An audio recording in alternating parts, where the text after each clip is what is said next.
هیچ وقت استاد پرستی نکنین.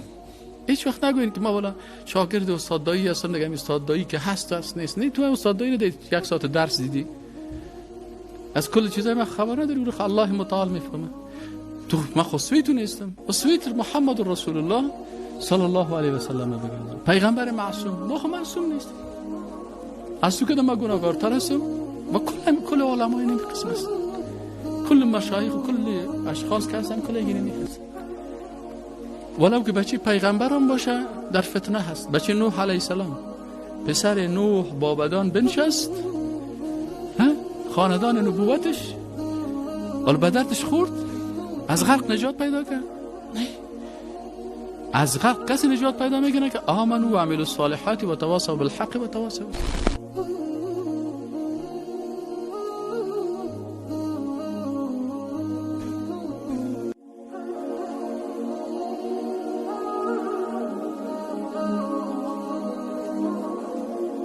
Oh